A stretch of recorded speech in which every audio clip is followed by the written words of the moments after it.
X lieutenant first runner up for miss Himachal, personality developer और energy healer.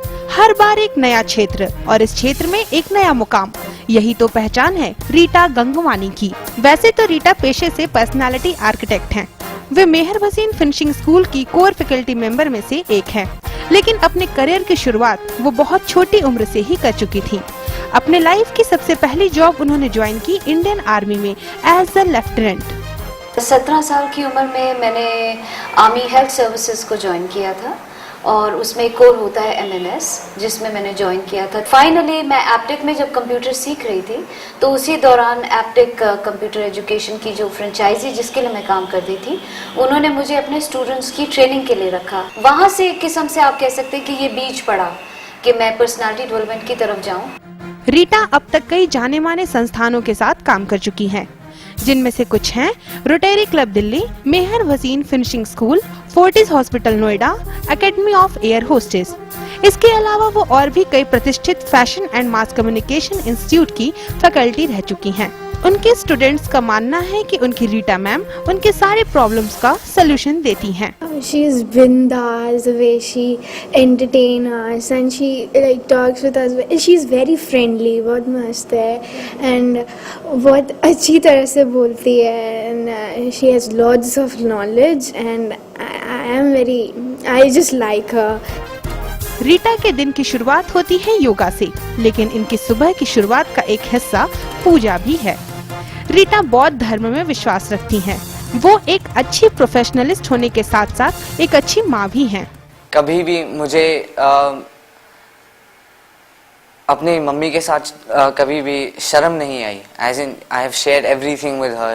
She is almost like good friend to me. Rita को jewellery making का शौक है। उन्होंने अब तक लगभग 250 से 300 ज्वेलरी का सेल्फ मेड कलेक्शन भी तैयार किया है। इसके अलावा रीटा को शौक है गाने का। उनके बेटे का भी अपना एक बैंड है और एक खास बात, उनका बेटा अपने मुंह से म्यूजिक बीट निकालता है और उस पर सजते हैं रीटा के बोल। म्यूजिक का मुझे बहुत शौक है।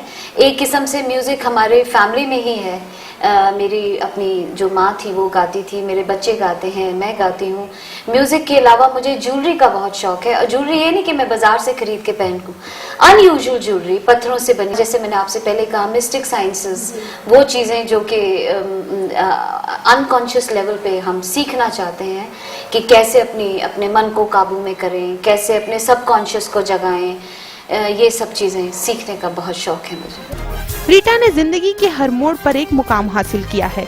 वो एक अच्छी माँ, अच्छी टीचर, अच्छी प्रोफेशनलिस्ट होने के साथ साथ आज की सशक्त नारी का एक जीता जागता उदाहरण है और बाकी महिलाओं के लिए भी उनका यही संदेश है कि अपने आप को कभी कमजोर ना समझा जाए। जिंदगी में आपको भगवान ने बिल्कुल अलग बनाया है। कभी भी अपने आप को औरों से कंपेयर मत कीजिए, ये लंबा है, ये गोरा है, ये मोटा है, ये पतला है, नहीं। आप अपनी खामियों की जगह अपने पॉजिटिव चीज़ों को ढूंढिए। भगवान ने हर एक को कोई ना कोई गिफ्ट देके भेजा है। अपने अंदर झांकिए, मेरे में क्या गिफ्ट है, और उस गिफ्ट को आप डेवलप कीजिए, तो आप जिंदगी में कभी भी पीछे नहीं रहेंगे।